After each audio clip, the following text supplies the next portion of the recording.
ऐसा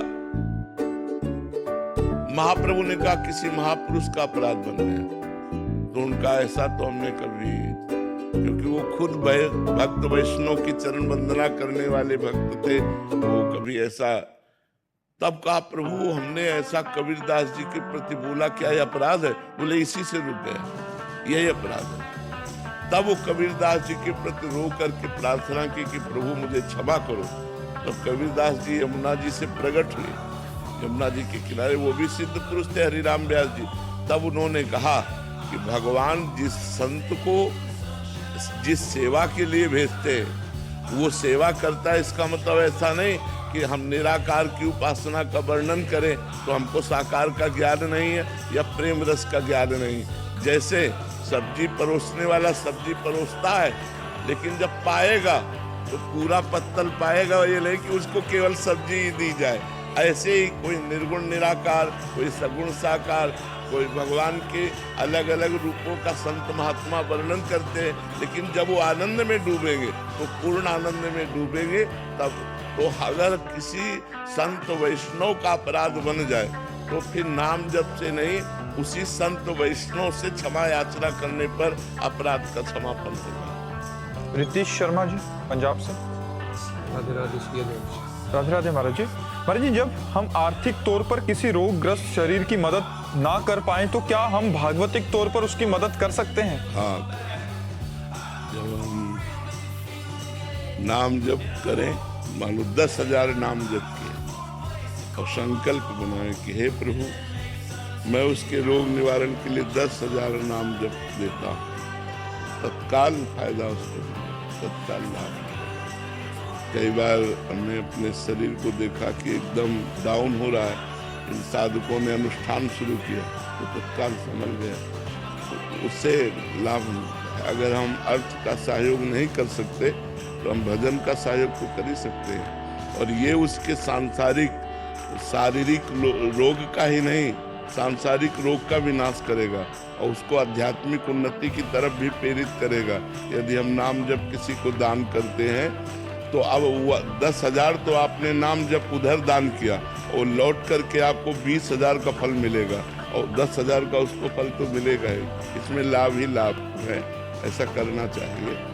दूसरों का मंगल, दूसरों, इसीलिए संत महात्मा जगत पूज्य हो जाते हैं, क्योंकि तपस्या और भजन दूसरों को देते हैं, दूसरों का मंगल करते हैं। दर्शन करने वाला, प्रणाम करने वाला, उनको कुछ देने वाला, खिलाने वाला, पिलाने वाला, पैर दबाने वाला, कपड़ा धोने वाला, सबको वो अपना भजन देते रहते हैं, जिससे सबका मंगल होता है। इसीलिए जगत पूज्य हो जाते हैं, उन्हें महात्मा कहते हैं, जो सारे जगत को अपना भजन। राधे राधे महाराज जी। महाराज जी, ये शरीर एक दिन नष्ट हो जाएगा, इस शरीर के जितने भी सगे संबंधी हैं, जैसे माता पिता, पुत्री, पत्नी, इनसे मोह भाव कैसे हटाएं जिससे जब भी इनके शरीर नष्ट हो तो हमें मानसिक पीड़ा? ये अभी ज्ञान नहीं है, जिस दिन ज्ञान हो जाएगा तो अपने आप सबसे हट जाएगा। केवल इतने तो ज्ञान जरूरी है कि शरीर नष्ट हो जाएगा। इसी बात ने तो हमको घर से बाबा जी बना दिया था।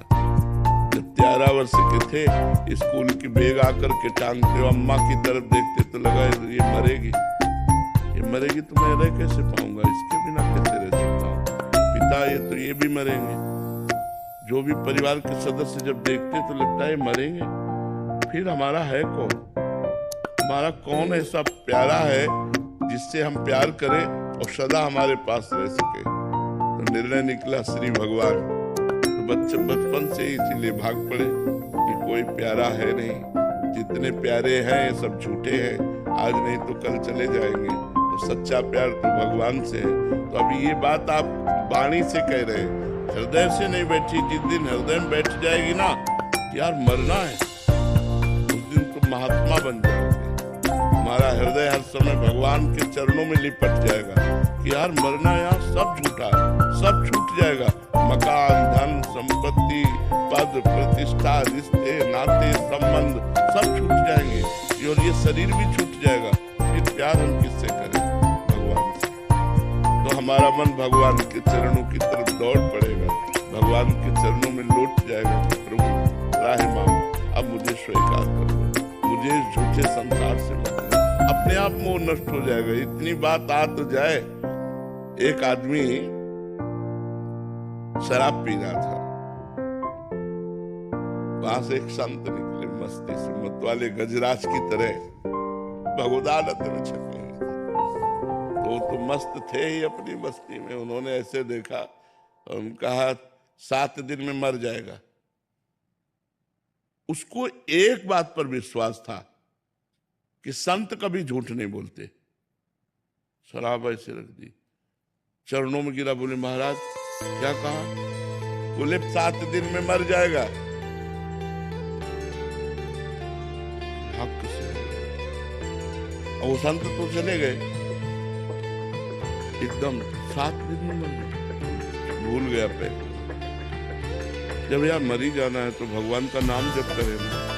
और एकांत में बैठ गया, गोविंद गोविंद गोविंद। 1 दिन कटा, गोविंद गोविंद गोविंद गोविंद गोविंद। 2 दिन कटा। अब पत्नी परिवार उसे भोजन के लिए पूछे, प्यार से बात करने के लिए, गोविंद गोविंद गोविंद गोविंद गोविंद गोविंद।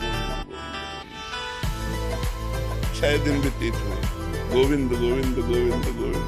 7वां दिन अब बस आंसू चल रहे हैं, हे भगवान गोविंद गोविंद गोविंद गोविंद। और संत त्रिकालज्ञ थे, ज्ञानी पुरुष थे, वो उसके पास आए, लौट करके आए, ऐसे हाथ फेरा और कहा बेटा, बोले स्वामी जी आप कह रहे थे 7 दिन में मर जाएंगे, तो आज मरना है। बोले अब तू, तेरी मृत्यु खत्म, अब तेरी मृत्यु खत्म, अब तू अमरत्व पद को प्राप्त होगा, भगवान को प्राप्त होगा। बोले स्वामी जी आप झूठ बोलते, हमने सुना था संत कभी झूठ नहीं बोलते। बोले नहीं बेटा, सोमवार मंगलवार बुधवार गुरुवार शुक्रवार शनिवार रविवार, इन्हीं 7 दिनों में ही मरोगे जब शरीर छूटेगा। शरीर छूटेगा तो इन्हीं 7 दिनों में। लेकिन देख मृत्यु का भय तुझे भगवान में स्थित कर दिया। तू जो 7 दिन से भजन कर रहा है, अब मृत्यु तेरा कुछ नहीं बिगाड़ सकती। शराब पियोगे अब? बोले कभी नहीं पिएंगे, अब तुम निरंतर नाम जप करते हुए रहो, तुम्हारा मंगल हो जाएगा। तो अगर ये बैठ जाए ना कि मैं मर जाऊंगा, तो अभी भगवान से प्यार हो जाए, अभी भजन होने लगे, अभी भोग अच्छे न लगे कि यार मरना ही है तो क्या। तो अभी जो ये ज्ञान है आपको कि सब मरना है, सब छूटना है, ये केवल वाणी से है, हृदय से नहीं। जिस दिन हृदय में उतर जाएगा ये ज्ञान तो और